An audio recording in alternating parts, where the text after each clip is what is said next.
This show is for your singles out there. Well, kind of, it's for both. Because I want to say something that often doesn't occur to singles or married people. I regularly get comments from people saying, do a show about singles. What about singles? Well, we want to be married, but we're not.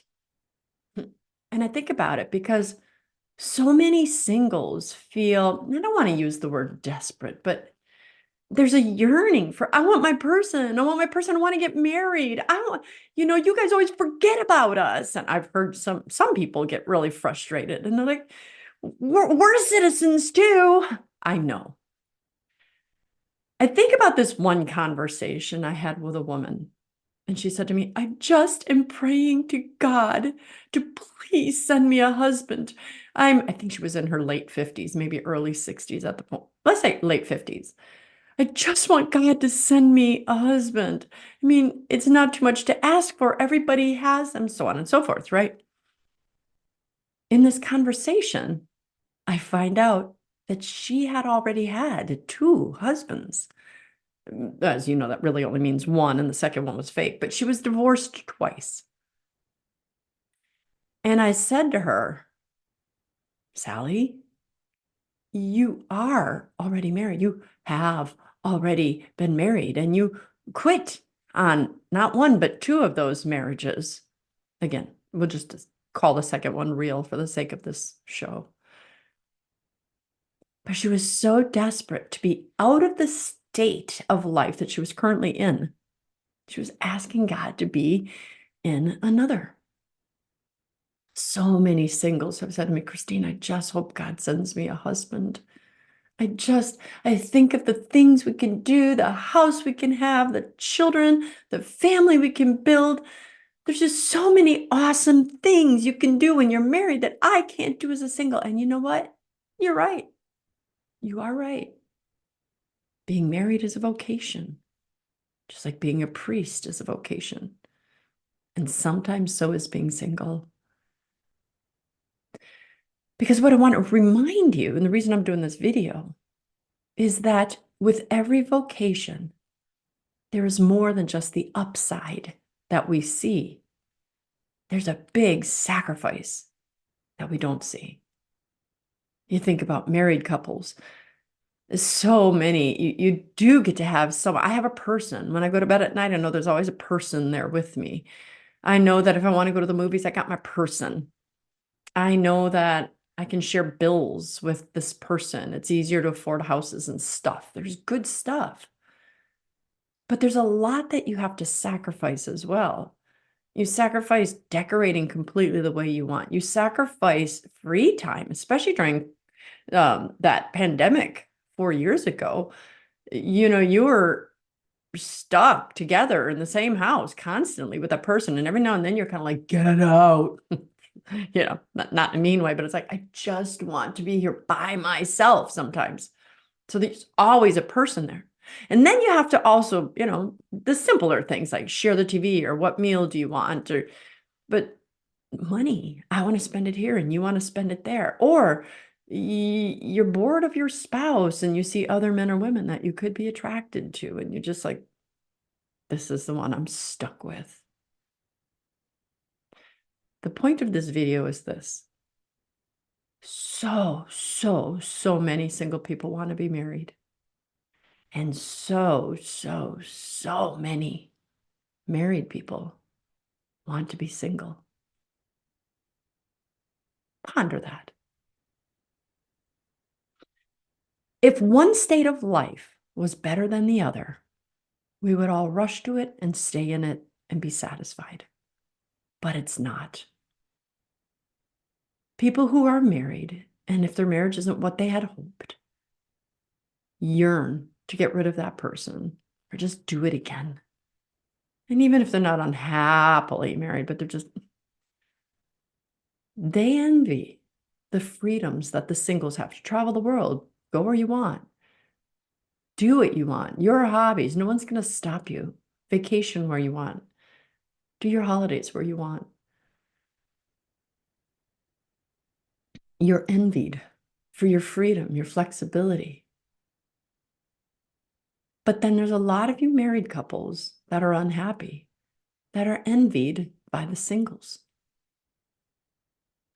You have stopped taking, well, you have taken for granted, but you've stopped appreciating that which you gained when you found your person. Think of priests. They say they love their vocation. Most of them are like, I am so glad. But there's a downside there.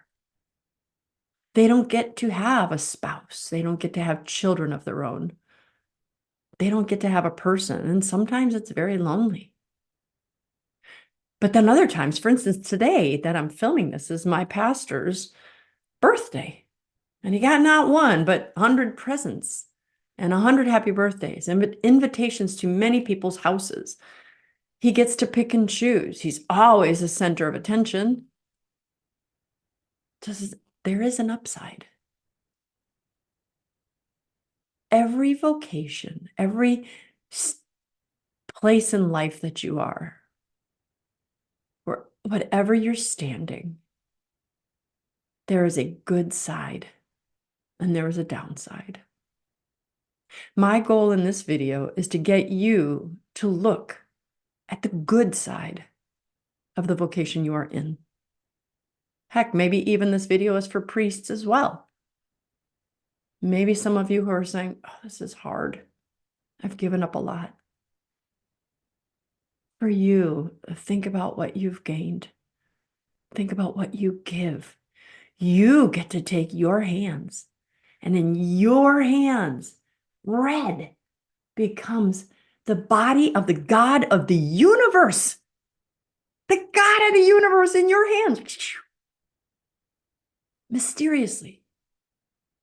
And that can't happen in my hands. Once a priest, always a priest. Those hands of yours will glow in heaven or burn in hell. The mystics have said that. Which vocation are you in? Have you been focusing too much on the downsides of your vocation? And if so, when is the last time you really took a look at the upsides? Like really everything you've gained. And if after doing that, you still think the downsides are smaller, or I should say the downsides are bigger than the upsides, then let's start doing some work. Where can you change? What can you do differently? If you're single, are you the marrying type? Are you selfish? Or are you kind of generous? Do you listen more than you talk? Do you give more than you receive? Are you the kind of person to others that you seek to marry? Or is it all about you? What about you married people? Do you complain about your spouse? Do you see everything that they do incorrectly? Have you looked at what you fail at lately? Are you easy to live with? Do you do what they ask of you? I mean, if all it would take to make your spouse happy is to put your shoes away, do the dishes every now and then, or let him or her have the remote control to the television. Do you do that? Do you pray with them when they ask? Or do you find something else to do? Are you the kind of spouse that you think your spouse ought to have, that they deserve? I know it's a little bit harder since I didn't expect to talk about priests, but you priests, as much as maybe you're thinking, this isn't for me,